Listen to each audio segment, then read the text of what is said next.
This is Stories from the States. I'm Chris Fitzsimon. Here at States Newsroom, we know there's a lot going on around the country every week in every state. This week, we're talking about mid-decade redistricting. Texas and California have grabbed most of the headlines in the battle.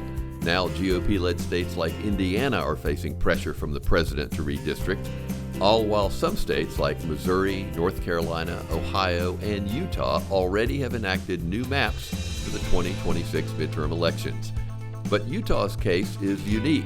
That redistricting fight was spearheaded by Utah voters who ultimately won.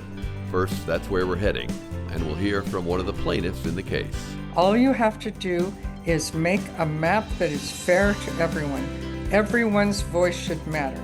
Then we'll check in with the Brennan Center for Justice to find out if all this mid-decade redistricting business is actually normal. Up first is a Utah News Dispatch reporter. We'll hear from her in just a moment. A Utah judge recently approved a redistricting map that would give Democratic candidates a good chance at winning one of the state's U.S. House seats in the 2026 midterm elections. This redistricting dispute started back in 2018, though, way before the Trump administration started pushing for mid-decade redistricting to rig the maps to try to keep control of the U.S. House in 2026. Katie McKellar, a senior reporter from the Utah News Dispatch, has been closely covering this for years. She joins us now. Hi, Katie. Hi, thanks for having me. Thanks for being with us. All right, let's jump in. Tell us about this case. It nowhere near started just this year. Give us a little bit of background on what's at stake here. Oh, yeah, there's a long history here in Utah. So back in 2021, that year, the Republican majority Utah legislature repealed and replaced a ballot initiative that was narrowly approved by Utah voters in 2018.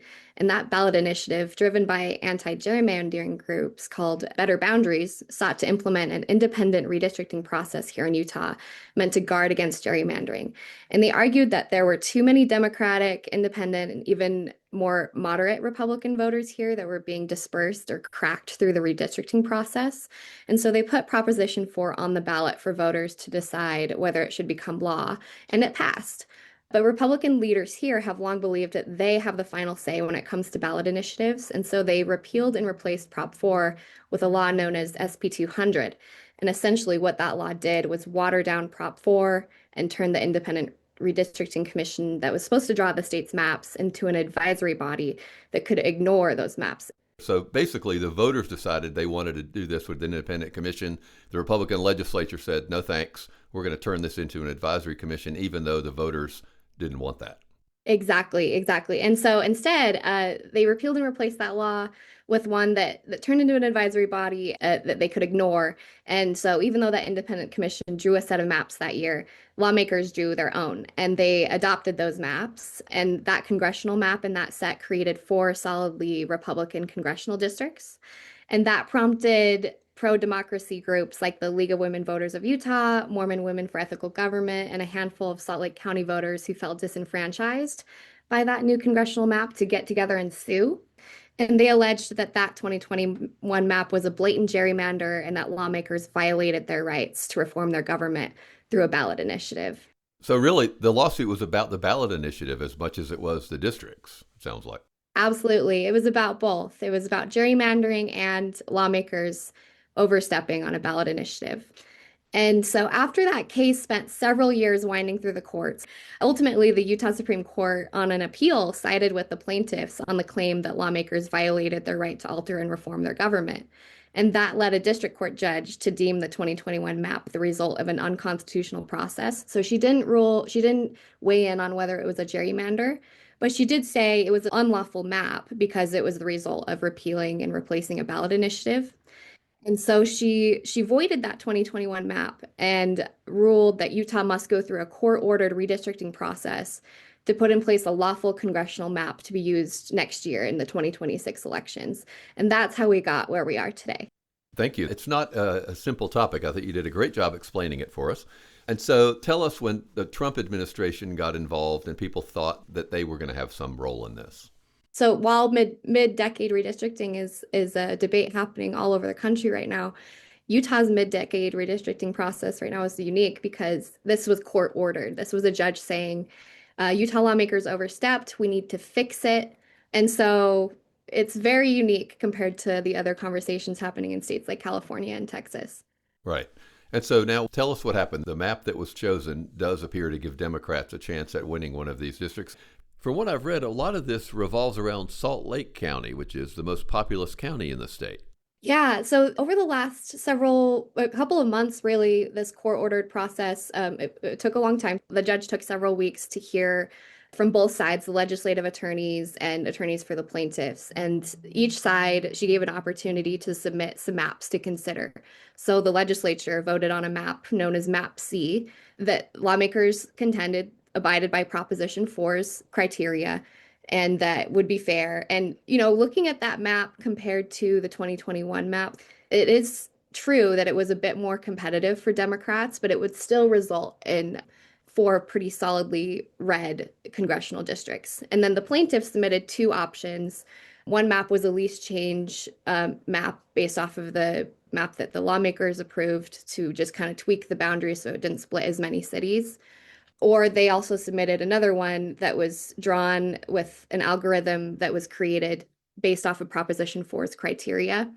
And that map is the one the judge ultimately picked. And in that map, there's the 1st congressional district is concentrated around the northern part of Salt Lake County, which is a very populated part of Utah.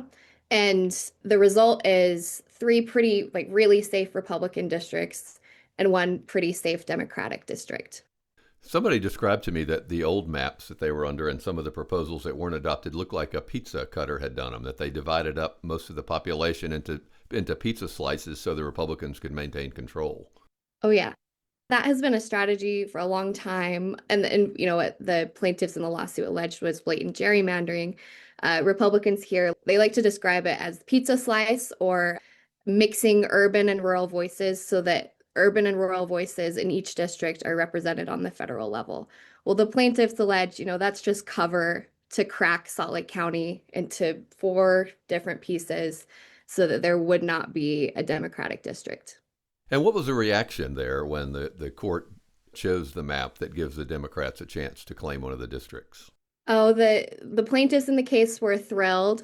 They thought that was a great win because that map to them was based wholly off of Proposition 4's criteria. Democrats were thrilled.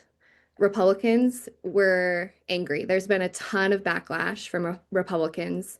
I mean, even before the judge picked that map, some Republican lawmakers began saying if she didn't pick their map that they submitted to the court, Map C, that they would argue it would amount to malfeasance because they still firmly believe, despite all the court rulings, that the Utah Constitution ultimately gives them and only them the ability to pick maps in the redistricting process.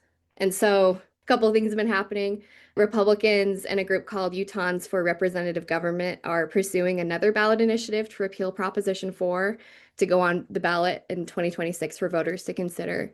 And in the meantime, I think we can still expect plenty of court appeals, legislative attorneys saying they'll be willing to take it all the way to the U.S. Supreme Court if necessary. But, barring some crazy upset, because we've already hit the deadline for a map to be used in 2026, even if they went on appeal, I don't know if there's even time to put a different map in place for 2026. But 2028, who knows? We'll just have to see. The judge has been attacked, right? And there's even been talks of impeaching the judge. It really has gone to a new level, it seems like. We'll have to see if those threats are just threats or if lawmakers actually try to carry that out. One lawmaker has said he's opened a bill file to do articles of impeachment, but I haven't been able to get the Senate president or the House Speaker on record solidly saying, yes, we're going to try to impeach her. So we'll have to see. Right. Well, we will check back with you, Katie. Thanks for all your great reporting there, and thanks for being with us. Thanks, Chris.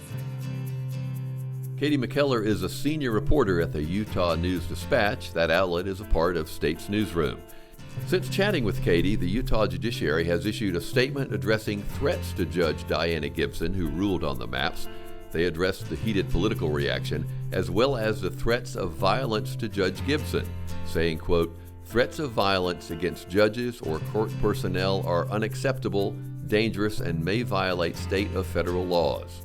As Katie mentioned, the approved map drawn by the plaintiffs of Utah's redistricting lawsuit was a collective effort of nonpartisan groups, faith-based organizations, a legal center, and a handful of Salt Lake County voters who all said they just wanted fair maps. In a moment, we'll meet one of the plaintiffs from that case. We'll be right back.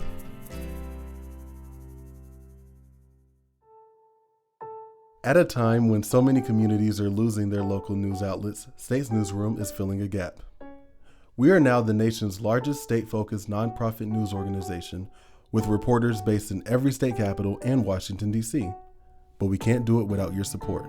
Your contributions allow us to produce award-winning journalism and deliver it to you for free, no pop-ups, no paywalls. This is a crucial time to support local journalism, and every bit helps. To give, go to statesnewsroom.com/donate. After almost 7 years of a legal battle against a GOP-led state legislature in Utah, a broad coalition of plaintiffs finally had their congressional district map approved by a federal judge.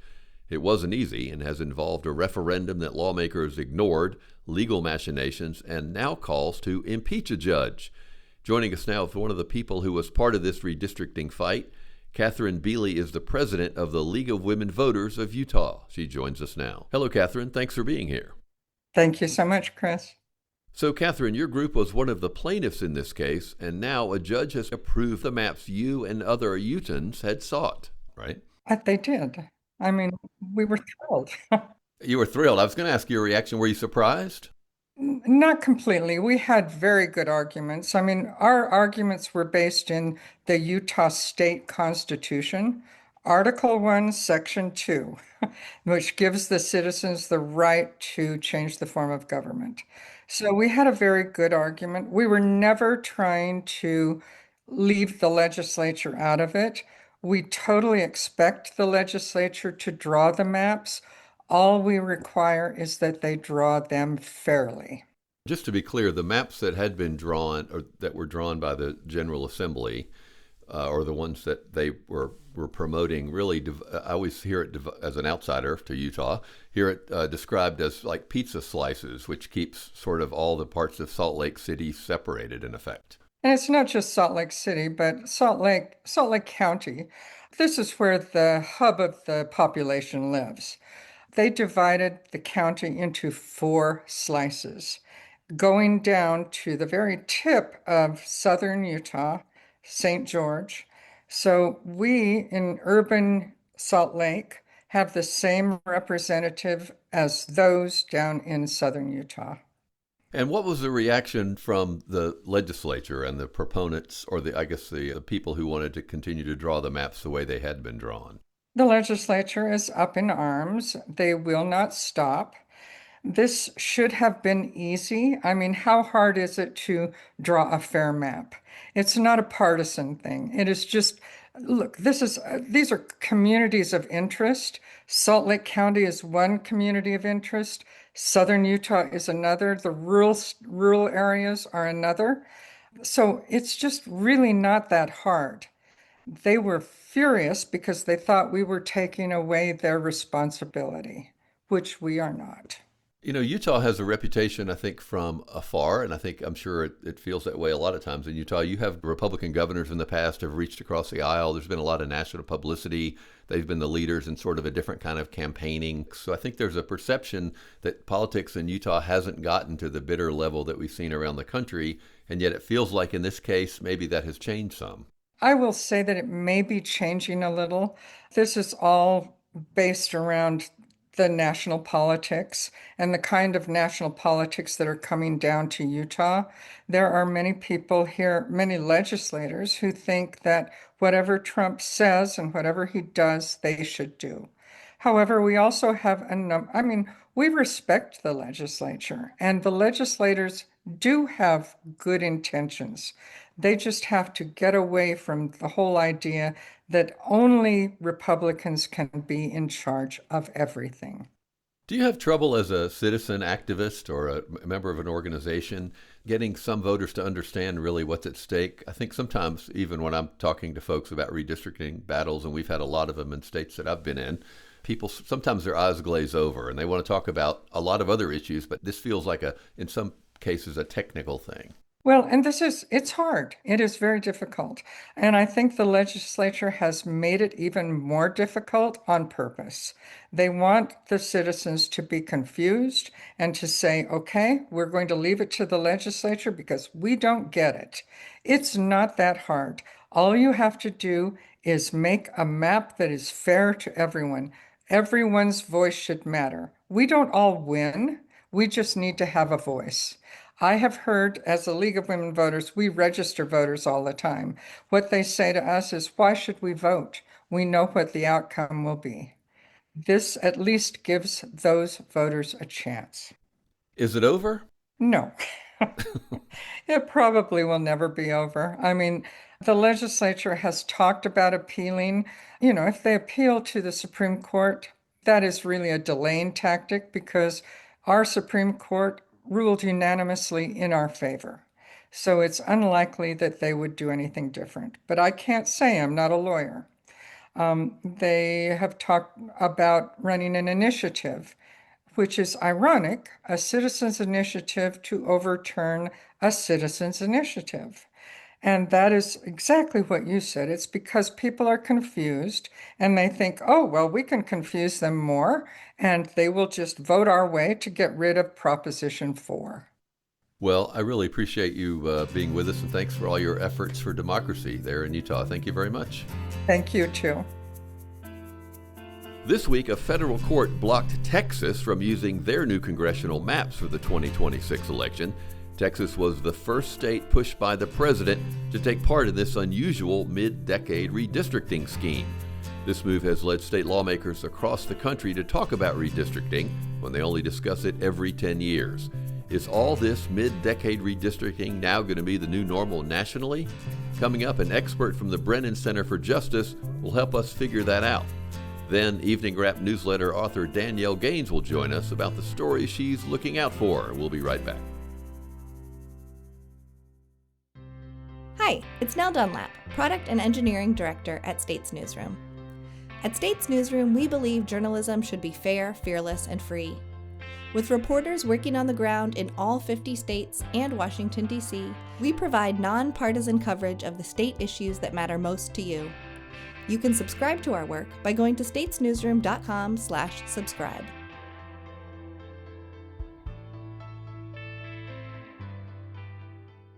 Congressional district maps are generally redrawn every decade after the U.S. Census unless a court intervenes and orders state lawmakers to redraw them to settle a lawsuit.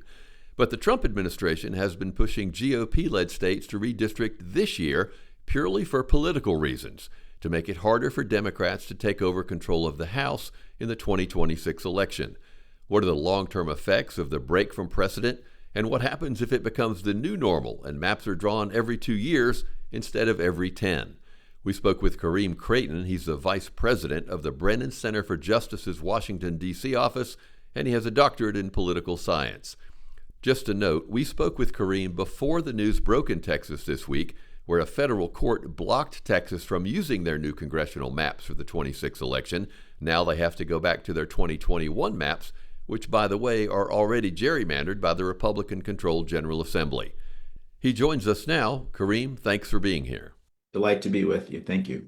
Well, what do you make of this overall? I think if we were sitting here a year ago, it's hard to imagine the pressure being brought on so many states to dramatically change the way they draw district lines. Yeah, about a year ago, I think most of us thought that the only movement was going to be in the courts with things that were already on the table. I think it is hard to have predicted such a massive number of states jumping into the pool, and that most of the disruption and chaos is coming really at the instigation of the White House. It puts good government advocates, like folks at the Brennan Center, in a bit of a tough place. At the beginning of all this national mid-decade redistricting discourse, after Governor Greg Abbott announced that he was doing that in Texas, there was a lot of discussion about should states that have commissions or states that are committed to trying to drawing ungerrymandered districts also play. What did you make of that, sort of the machinations there? Well, I would say the tough position that we've been in is actually one that preceded Governor Abbott's move, and it is where the Supreme Court of the United States failed to adopt a national standard. In the absence of that, notwithstanding the fact that the Supreme Court said it had no particular opinion about political gerrymandering, A number of states saw that as an invitation. And I think what we're seeing is the result of that. So both for what Texas has done and California and other states have done in reaction is in some ways not surprising, if also quite lamentable. To have a legislature, for example, Texas, who already gerrymandered the districts with their own majority, come back and in effect re-gerrymander them. Is this unprecedented? Had you seen anything like this before? I think writ large, it is unprecedented. It is fair to say that states have gone back to the well in the past. First time where we've seen, the legislature in Texas at least go back and say, oh, we didn't gerrymander enough. And certainly when you add to that the national reaction, where some states are going back to say to the public, we want to do a re-gerrymandering of this state. Is that okay in light of all the other things that you've seen? And in California, the people said yes. I covered redistricting in North Carolina for a long time. And what do you make of this for the voters? I think it's already sort of hard to explain to folks who don't do this for a living, who are just living their lives trying to make ends meet. And now they can't vote for the person they used to. Their districts are different. How do you communicate this effectively, the importance of this to folks who aren't really involved in the political process? The people that are supposed to be served by the redrawing of districts are the people who are supposed to be represented, and those are voters and not the electeds. And what you see with these changes in the absence of a national standard is that people who live right next to each other, who share the same city, who understand the same sets of issues that affect them all, are now divided by essentially arbitrary lines. And they're done really for no other purpose than to serve a political interest. And in fact, an interest that might not even be in the state that's supposed to be represented. So I think all of these, line drawing and reline drawing efforts are bringing people farther and farther away from power. And in a democratic system, people are supposed to be, particularly in elections, the source of power. And that's of real concern. We also had some news recently from the Indiana Capitol Chronicle. Despite visits from the vice president and pressure from the president, many Republicans there are choosing not to participate in this mid-cycle redistricting. Well, we're seeing a lot of folks, I think, look at this and say, one, what does it cost us to try to do this? Yes, maybe the White House really wants us to do it, but what do we lose by going back to the well and redrawing the map? And frankly, it is probably not off of anybody's mind.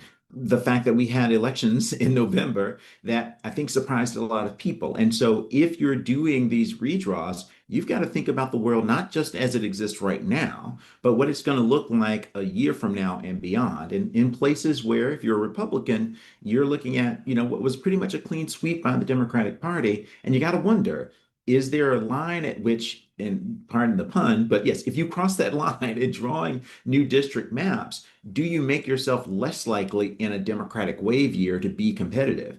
Again, this is sort of done from the perspective of partisanship, but what is lost in all of this is the people ultimately are going to want to choose. And I think the real challenge that a lot of people are grappling with is, well, look, we might want a certain political outcome, but if the public overwhelmingly sees us as grabbing more power than we're due, it might be that there's a wave so big that we can't gerrymander our way out of it. You mentioned a national standard. Is there some ideal world, where all this publicity and frustration leads us back to a conversation about how everybody should do redistricting in some fair and open and honest way? Well, I certainly hope so. The Congress of the United States still has the ability to say to the public, you know what, we hear you, and there should be a national standard, and we're going to carve one out. That might not be true, that may or may not be true of this existing Congress, but if the public is frustrated enough, it's entirely possible that, the public votes for people who will step into the breach. And by the way, it's important to note, you now hear both Republicans and Democrats, often many of them on the losing end of a redistricting fight, say, though, there should be a national standard. So I think the more that becomes, as you point out, a priority for the public as a whole, but also for the electeds who recognize, in the main, this may or may not be a matter of whether or not I gain from a particular line draw, but whether the country gains overall from a system that makes sure that people are at the forefront of how districts get drawn. Well, more to come for sure. Dr. Creighton, thank you very much for being with us. We appreciate your insights. Great pleasure. Thank you for having me. Coming up, we'll check with the Evening Wrap newsletter writer Danielle Gaines. Stay with us.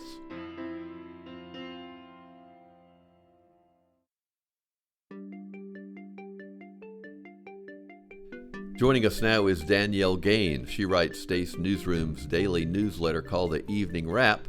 Danielle, it's great to see you. Let's jump in, talk about the big things this week and what's coming up. First of all, what big stories did you notice this week? Well, we've had some coverage about the changes that are coming to programs in the United States who have typically assisted refugees when they arrive here. And so our reporter in Rhode Island spent some time at the Refugee Dream Center there, and she was talking with women in a class that's meant to improve their English skills, but it's also about so much more for them. So it's like cultural, emotional, social.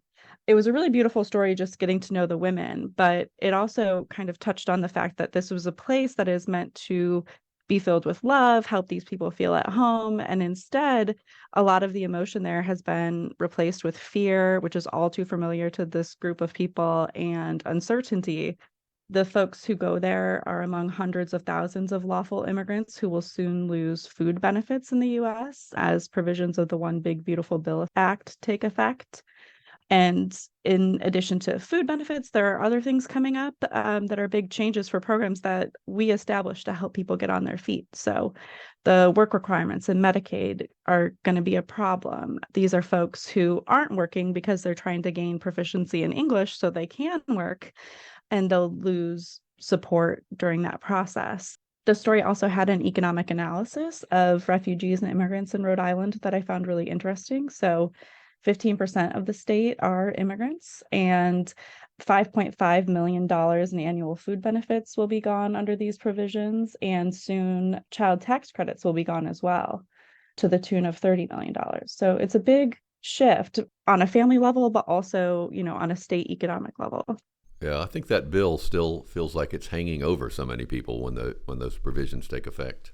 Yeah, one of the coordinators there said it's going to be, quote, disastrous once it all kind of takes shape together. Well, what about coming up next? What about things to look for? Yeah, so this week I've been featuring a special mini-series from our reproductive rights reporting team on the state of state shield protections for abortion medications. And so there's a lot that has been going on with that and a lot that is going to be going on with that. So over the series of stories, our team looked at the status of state shield laws, as well as efforts to puncture them, as well as challenges to mifepristone in lawsuits and the federal regulatory level. So there is an ongoing lawsuit related to the federal regulations. The ACLU is seeking information, kind of just looking at what is the Trump administration's FDA actually looking at with these long established medications, and who are they talking to as they're looking at it. So that's a lawsuit to be on the lookout for. And then on the state side of things, shield laws that protect abortion providers have been established in lots of states to protect them from out-of-state lawsuits. But a new bill is taking effect in Texas, and that aims to kind of puncture the durability of those laws. It was described as the first bill in the country to explicitly target shield laws and shield providers. And it gives any Texan the power to sue anyone involved in mailing an abortion pill to the state. So we'll have to see what unfolds there. It seems like it's been ongoing, but the next frontier of the whole abortion debate seems like the battle over this medication and access to it. Yes, agreed. Well, what about one last thing? What shall we leave us together with? Well, just in time for Thanksgiving, I figured that we'd talk about food waste. Not to be a downer. Timely. But our friends at the Iowa Capitol Dispatch covered a study by the State Department of Natural Resources, and that study found that Iowans throw away, on average, 200 pounds of food each year. When you account for industrial food waste on top of that, it's about 300 pounds. Wow. And that's actually less than what the EPA estimates for the country as a whole, which is between 492 pounds and more than 1,000 pounds. So this study was just a way to look at how to cut down on food waste, how food waste can be diverted, how to avoid it in the first place. So I thought I'd share some of the tips that I gleaned from it. The first one is to purchase your food thoughtfully. And then in terms of disposal, you can seek ways to donate something that you don't want, share it with a neighbor, a friend, compost it instead of sending it to the landfill. My personal favorite is to just immediately freeze. So if you have a veggie tray at Thanksgiving, don't just shove it at the back of your fridge to let it waste away. Cut it up right away, put it in a baggie, and then some night you'll want soup and it'll be right there ready, cut up for you. That's a great idea. It does seem at every party the veggie tray is the last to go. I know, it's such a shame. I also think you could waffle iron just about anything from Thanksgiving, which is a great way to use up leftovers. Wow. All right, I haven't thought of that one. I might try that. I really appreciate you, as always, you being with us. Yes, thank you so much. Thanks for listening to Stories from the States. I'm Chris Fitzsimon. Mallory Chang produced and edited this podcast. David Singer produced our theme music. If you liked what you've heard today, please leave a rating and review. It means a lot to us to hear what you think about this podcast. We'll talk to you soon.